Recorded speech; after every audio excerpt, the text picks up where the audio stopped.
Welcome to the Disc Dog Pod. I am your host, Jeff Hill, and your host, Kirby McIlveen. And today we are going to talk about routines, whether you have one or you don't have one. Yeah, and which is better? There's some pros and cons to both. There's pros and cons to both. We both do both. We have done both. Yes, and we continue so we're gonna talk all about that. And we promote them. You can have a routine, not have a routine, have part of a routine. It's gonna be really useful information. Yes. It's gonna be good. Yes. So let's maybe start with just some basic pros and cons of like having a routine versus just going out there and winging it.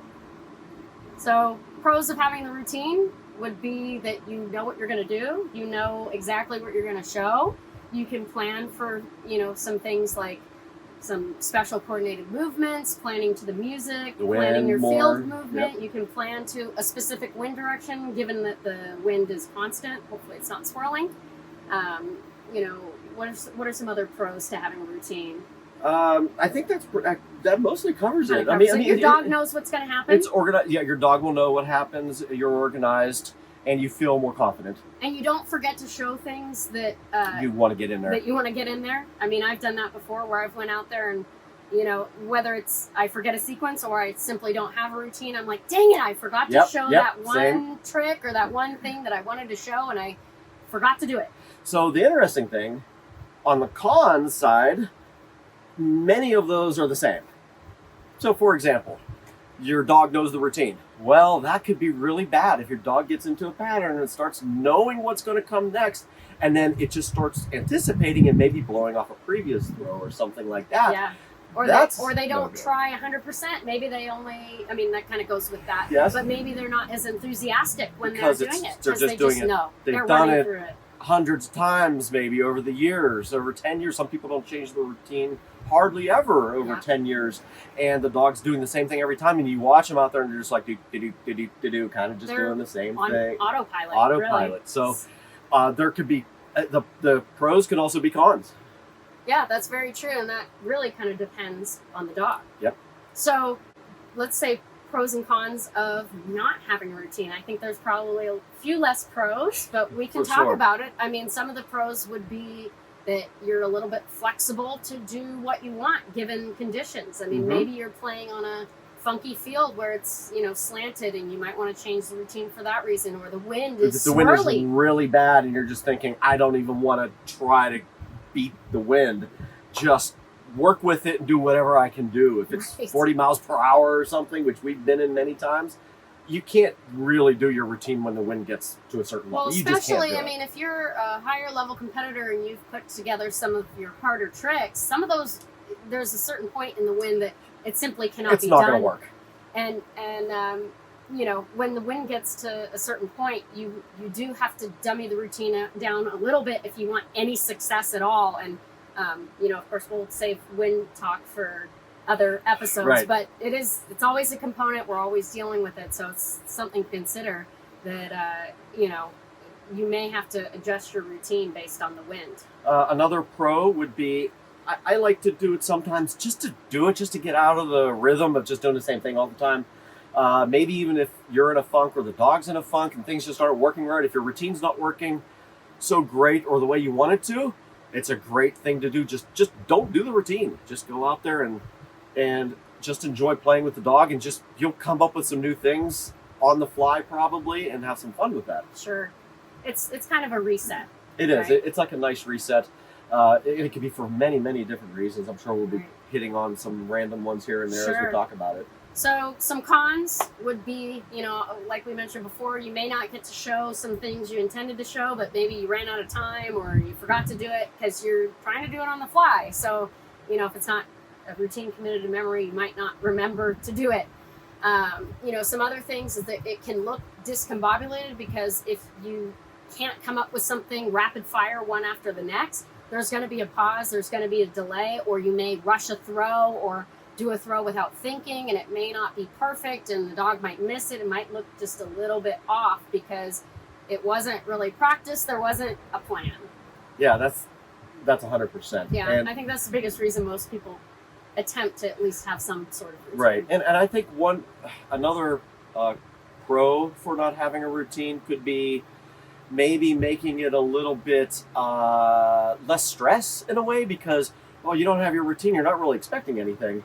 Just go out there and play with your dog. But on the other hand, depending on who you are and how your dog plays, it could be more stressful if you don't have a routine. I mean, so many of these things could be a plus or a minus depending on how you play, how your dog plays, where you are in the career for you and your dog and things like that. So you got to think about that as well, that almost every one of these items could be a plus or a minus. Absolutely. And something worth mentioning is that I think freestyling, just going out there and winging it, is a skill. That's its own skill to be able to rapid fire think, what can I do right now? And you will have to do this at some point in time, even when you have your best routine you've ever had in your life. There's a really good chance you're going to go out there and you're going to have to change something right in the fly, right in the middle of a sequence. Who knows, maybe a disc gets knocked out of your hand. You do a dog catch, you have some discs in your hand, disc gets knocked out. You were expecting to have 3 discs, you only have 2 now. You're going to have to modify something on the fly. That happens all the time. Almost every round, some kind of something change. can happen. Yeah, absolutely. Yeah. Absolutely. That's all really good points. I think a great way to use a no routine is for a young dog. I always encourage people for maybe the first year at least, when you're doing freestyle, don't have a real plan. If you start coming up with a few things that start working, and you do like a dog catch, and then you do this certain short throw afterwards, and that just always works really well, keep doing that. And then that'll become part of a sequence, and sequences will just fall into place.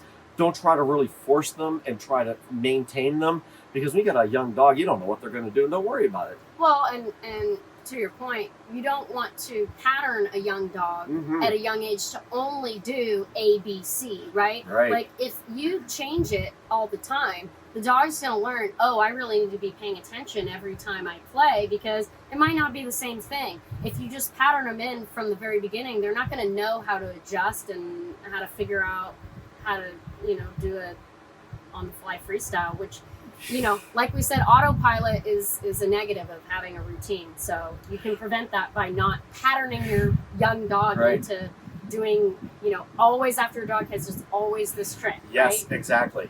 So another example of a specific trick that I could see a dog getting a pattern with that you really don't want to have early on, if you do a short, medium, long, and that is where you throw, let's say, a disc at 5 yards, dog catches and drops, catches it at 10 yards, then catches the next one at 20 or 25 yards. If you just really love that trick and you're starting out with your young dog doing freestyle and you keep doing that over and over again because you just love it so much, that rapid fire, boom, boom, boom, 3 catches in a row, then later on you decide you do a nice little throw, your dog's going to drop it and keep running. Yep. And then what? Now you have this pretty bad pattern. Work on that a little bit. Throw it in there every once in a while. They get to see it, once a month or once every 2 months or every couple weeks, whatever. Just now and then it's never going to become a pattern. They'll just become familiar with it. Right, and you have it when you want to use it, but it's when you want it, not every time. Yep. So that's important.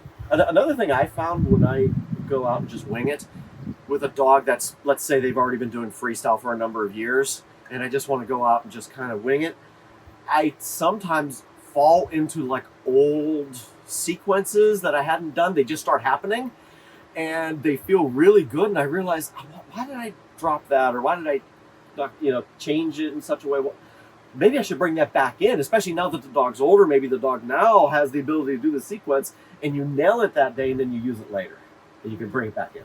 So I've done that before. That's a good point. That's a really good point. I was thinking about my dogs over the years that I've had really solid routines with that I rarely change versus the dogs that I change constantly, more often. I tend to change routines year to year, mostly because I don't want things to get stale. I don't want it to get stale for the dog. I don't want it to get stale for me. And I also, I'm actively trying to improve each year. And a lot of times the way the competition cycle goes is that, you have your qualifiers more at the beginning of the year. Since we're in California, that's usually from March to June, July. And then we have finals from September to October. And, of course, different areas of the world, that's a little bit different, but that's typically, some qualifiers in the beginning of the year. And then more towards the second half of the year, you've got the world finals. So for me, I tend to not change things so much when we're coming up on World Finals because I want to, I do want to have a plan for that. But in the off season, that's when I do a lot of freestyling, a lot of winging it, a lot of seeing, hey, what's something new and fresh that I can come up with to put in to next year's routine. And, that's come up with something. That's cool. a great way of doing it. And another way I've done it, I have one particular winging it routine that just will always stand out in my mind. What do you mean a winging it routine? Can you explain what that is? I winged it. But it's not a routine if you're winging it. Well, you're still doing a freestyle routine. You don't. Anyone out there doing a freestyle? Right. It became a routine. It was a routine after I was done, I guess. So it was with Enzo, and this is quite a while ago. And it was a disc dogathon, and it was when the disc dogathon first started. I don't even know if they had the finals yet for it. It may have been the first year of the disc dogathon. I can't remember exactly, but there either wasn't a finals for it or I wasn't going to go to it. So I figured, well, it's in the middle of the season. I should break this up a little bit and just go out there and just have fun because I didn't have a plan. I didn't have a Skyhounds routine at that time because we only had one Skyhounds event at that time, and it was well past it. And so I didn't have a minute and a half routine with 5 discs. So I said, I'm just going to wing it. Enzo never had a dropless round up to that point, and he never had one after that. And that day, he had no misses, and he was on fire. And right before I went onto the field, I was standing there, and I'm thinking, well, I should at least think of the first thing I'm going to do. And one of his best things was a flip. Anyone who saw him flip, it was a wild, crazy, awesome flip. And so I'm like, I'm just going to start out with a flip, and then I don't know what I'm going to do after that. And I did. So I planned the first thing, which was a flip. And I did that and went into it, had no misses. We won the event. He had probably his highest freestyle score he ever had. And that was an exciting time for me. That was really happy. I was so happy. Enzo did so great, and I will never forget that one. Of all the other ones I've ever had, and I've had some other fun ones, this one just trumps it all. That's so cool. I mean, like I said, it's definitely a skill that you have to build. I mean, I think, if you don't have that skill, it's unlikely that you're just going to go out and wing it and then have no misses. But I think building that skill is important because, like we said earlier, the competition, something may come up, there's something you always got to change on the fly. Right. And, I'll talk a little bit of why we even thought to talk about this topic this week. And that's sort of because of what has happened to me recently. So this past weekend, we had our California State Championships, and the week prior, I had some embarrassing moments where I biffed it not 1 but 2 days in a row, and I hurt my knee, and it's silly. I don't think it's a major serious problem, but it's definitely bruised, and I'm hobbling. That's for sure. I'm definitely hobbling. She needs a lagging wagon sometimes. I do need a lagging wagon. I definitely need a lagging wagon. It was rough for a few days, so. I probably should have stayed off it longer, but did I? No. And so that's the nature of a hardcore disc dogger. Yeah, we just get up and go. Unless you're in the hospital, you're out there doing it. Should I have been competing this past weekend? No, probably shouldn't have. But I did anyway because, disc doggers don't quit, right? So to give you kind of an overview of the dogs that I'm playing with, my dogs, so Sora is like superstar, amazing dog, and we have a pretty set, solid routine.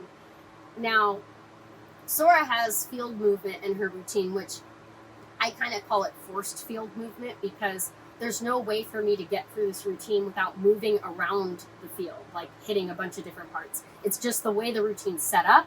I can make it a little smaller, but I'm still going to be hitting all of the corners of the field. I'm still going to be going all over the place. I can't really do the routine without field movement. So I either do the field movement or I've got to kind of wing it and do something totally different. And then I've got Flair, who has field movement if I decide to have field movement, but I don't necessarily have to. Her disc is pretty easy to go back and forth between all of the different organizations. One being Skyhounds, where there's only 5 discs, and because there's a small dog division, I really want to make sure that her routine fits very well into that micro dog division because she's got a great shot of competing in that and being highly, highly competitive. And so Flair has a lot of movement within her sequences, though. So while I can choose how much field movement I want to have with her based on how many discs are available to me, I can kind of keep her in a telephone booth if I want to, or I can hit all four corners of the field if I want to. But her internal movement inside of the sequences themselves, there's a lot of spinning, there's a lot of turning, there's a lot of movement in that way. So Flair is a little bit more flexible on field movement, not so flexible within the sequences themselves. It's still a lot of movement. Now Link is my young puppy, and like we have been talking about, I don't really have a routine with Link because I don't want him to get too patterned into doing one routine and doing one specific thing. I want him to be very flexible because he's still young, and I'm not really worried about having a highly competitive routine yet. I'm still trying to build him up to be, a high level disc dog. So we're still working on foundations. We're still working on, trying to get some better tricks together, more tricks in our repertoire, that type of thing. So I don't have a lot of field movement with him unless I want to. I don't really have movement within the sequence unless I want to. I mean, a lot of Link's routines kind of wing it. We have some little basic sequences that we sort of threw together so we could try competing this year so we could get some experience. But it's really flexible. I mean, we don't really have a real thing going on. So all that to say that this past weekend and going in on a hobbling knee made it very challenging for my number one dog that has a routine that every step is planned out, which is Sora. Every step is planned out, and I've got to get around the field to do this routine. I really struggled to get around and do the routine at the level that it needed to be, and as a result, our catch ratio was not quite as good as it usually is, and things didn't just go how they usually do because, I'm hopscotching around and not moving like I should be able to move. And Flair, I was kind of able to get away with playing with Flair because I didn't have to do field movement. I could kind of just keep her in her little telephone box, which is really all I could do. But who really shined was Link, because we just kind of made up the whole thing. and it came through, and he ended up winning the whole thing. Only one miss. Yeah, only one miss in his freestyle, and I think part of it was because... Oh, no, part of it is because I judged. I have a feeling Link would have won anyway. Pretty sure he would have won anyway. I'm going to take 40% credit. He also had a great toss and fetch to go with it, so we can't discount the toss and fetch. But, looking back at it, kind of thinking about it, maybe I should have done a little bit more winging it with Sora, and I might have done better with her if I had done something that was more within my current capabilities, given my hobbly bum knee. Well, anyway, so long story short, the dog that really is not my number one dog ended up winning in part because we kind of winged it and had a great, fabulous round and a good toss and fetch to go with it, of course. But, it's just something to consider that sometimes having a perfect routine and all of that, even if the conditions were perfect, conditions were perfect yesterday, sometimes it just doesn't quite work out the way you're hoping. Yeah, and my only other story I'll mention is from the Incredible Dog Challenge a few weeks ago with Bon Bon, where she won. I only have a Skyhounds routine right now, which is 1.5 minutes, and that is a 2-minute routine. And even with my 1.5 minute routine, it's really only about 1 minute and 15 seconds. So with her, and I didn't have enough time to really put together anything planned for the whole 2 minutes, not even close. So I had to make up about 45 seconds of it, and it was mixed in throughout the routine. I decided I was going to do it around the world. I don't normally do that, so I felt, okay, I'm going to throw it around the world. I didn't have any of the throws planned or anything like that. I pulled out one that was a really cool throw in my around the world. I was really happy I did that, and it was a great throw and a great catch. And I just kind of winged most of it, and I've done a lot of that. I've done a lot more of it than you, I think, over the years. I really want to have a set routine. Yeah, Sora's got every step planned out. That tells you what I prefer to have. So I feel pretty comfortable with it. I also like the challenge a little bit. Like, hey, can I go out there and perform at the top level, not having a routine? I think they've even won I think Bon Bon's first world championship, I didn't have a routine. Yeah, that was you hadn't had her very long. Yeah, I know. So. Not even that. No, 5 months. I got her 6 months. 6 months. Okay. Because I got her in March. Oh, okay. End of That's March, right, I think, that's and it right. was Skyhounds, and she won 5 world championships that year with no routine. Oh, AWI also. So AWI was even earlier. So you see how important this skill is to have. It it's- really is helpful. I mean, it's crazy. Bon is a different dog too. I mean, she's really spectacular for a small dog. She's only 14 and 3/4 inches tall. And for her, she's insanely fast. It's actually sometimes tough for me to put sequences together for her because she is so fast in her retrieve. I've had some fast dogs, but I have never had a dog in freestyle come back like her. I mean, I've had some come back fast, but she is just like lightning. She can't wait to come back for the next one. That's a consideration too when you're doing freestyle, like winging it. If your dog comes back fast, the faster you better think. Yes, she forces it on me all the time. Yeah. So I always have to throw in random throws with her here and there, random tricks, because she's already on me and I picked up one disc, especially if my leg's bothering me, and which is all the time, or my hip, and I'm not trying to run a whole lot. Luckily at the IDC, first you could have like basically unlimited discs. I took out 10, which is very unusual for me. I don't like that many discs, but because of my hip, I took them all out. But here's the thing. I felt great. I was telling everyone, I'm like, I'm not even hurting or anything. I felt wonderful. I took a bunch of Advils and some caffeine. And I went out there. I was wired, and I covered the whole field. I actually moved. I was end to end, moved around. I was really happy with it. And so it's something that you may be forced to do. You will be forced to do at one point in time or the other. Especially your first dog. Do it with your first dog. Don't try to get a routine with your first dog, or not your first dog, but when they're first year. When they're young. Yeah, yes. when they're young. Don't try. I'll speak I on would first suggest. dog a little bit about winging the routine. So my first dog, Sketch, he was the type of dog that as soon as he learned the routine, he would start cheating because he wanted to go after the next disc. He was a border collie, too smart for his own good type of dog.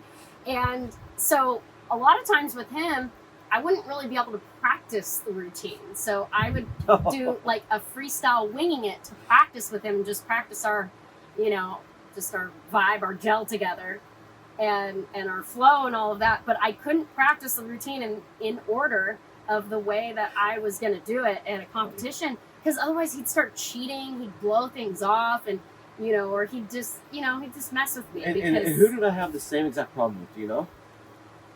It wasn't Enzo, was it? Oh, okay. Enzo, both of our first dogs, although Enzo wasn't really my first dog. He was the really first, your first freestyle dog, yeah. I had the exact same problem, and there was one in particular I could never do in practice. I couldn't even do the throw. Could not do the throw in practice because he would completely blow everything off before it. I mean, there's supposed to be 3 or 4 things before it. He would blow them all off and just run down the field because it was so fun. I don't even remember exactly what I did, but it was a really cool throw. It was a long throw, and he'd just go flying after it. And at some point in time, I realized he's just blowing that off. So what if I just drop that throw from all the practices and just do the rest of the sequence? But the problem is it messes it up a little bit in practice because, well, the long throw's not there and I'm expecting it to be there. So it's not there. So now it's like a little clunky, but I didn't care. It solved the problem. It took about a year for that problem to go away. And then whenever I would go into the World Championships or whatever, that's the only time I would throw that in, or in the qualifiers. Mm-hmm. So we had the same problem as our first dog. And it's it makes me wonder if it's just because we learned we got to wing it more and change things up more after that. Because I used to try to do a routine with Enzo. So did I. Same with Sketch. It was always the routine until it was like, oh shoot, now I got to change it because he's blowing this off. Yeah. And then it was like, I felt like I was like sweeping up the mess every time. Right. And instead, now it's like the newer dogs, it's like, okay, we're just going to change this all right from the beginning. Right. So you see a lot of people, they start out and their routine is great. So many newer competitors in their first few years. Beginning is great. First 30 seconds is off the charts. And then it just drops off drastically. And I know exactly what it is. When they practice, they start at the very beginning, they do their routine, and as soon as they start having problems, I better start over. They start over. So the beginning is great because they've done that 100 times, but the rest of it they've barely touched. And that's what I would always do with Enzo as well at the beginning. Well, I think part of the reason that happens too is I think most people, when they build their routine, they start at the beginning, and then like they start from the beginning. It's not rarely does anybody ever take their routine and start from the end and build to the beginning.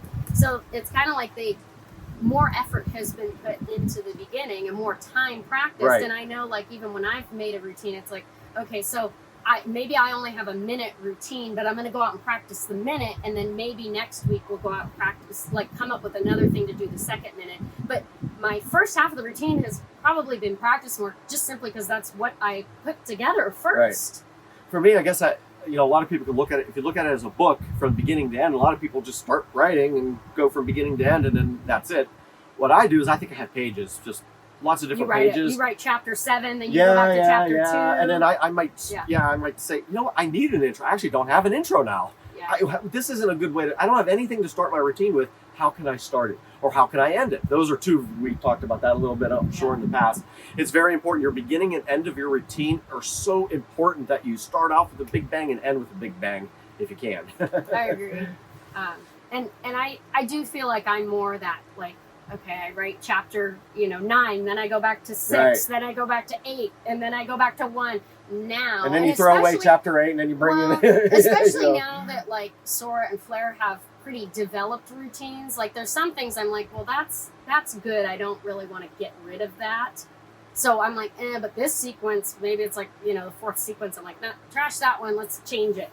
And sometimes I'll hold on to a sequence or I'm not using it, but I'm like, man, this is so good, but either doesn't fit or who knows what it is. I just, maybe one part of it isn't quite right, like especially something in the middle of it that breaks it. I love the beginning and end. The first 2 throws are great. The last 2 throws are great, but in the middle, I just can't figure out what to do. And I'll just hold on to that for sometimes years. Yeah, you know what's and bring funny? it back in and use it later and have a solution for it. If you watch Torch's freestyle over the years, so his routine changed many, many, many, many times over the years. But one thing stayed the same. His very first sequence was basically the same. Okay. After, cool. I think we may have came up with that sequence in 2013, 2014, and it pretty much went on like 10 years. Yeah. Yeah, 10 plus years. We did the first opening sequence. The rest of the routine changed, but that sequence, just for whatever reason, it held up. It had the right things that I wanted, and it didn't take away from other sequences, tricks that I wanted to use later in the routine. It just kind of was like the perfect intro. So, I mean, I kept it for years. Whereas Sora, could I figure out a consistent intro with her? No. I feel like that's always been my struggle with her, is the intro. I had that problem with Bon Bon, and I think I finally found something. It's just very simple, but there's a dog catch. She kind of goes through my leg, kind of cute. She chops off my leg. I mean, there's like a lot of cute little stuff. So I start off that way because I actually wanted to start off maybe on the ground with her, like me on the ground doing something, but she's just so hyper. By the time I get up, she's at my feet again, and I don't have a disc in my hand.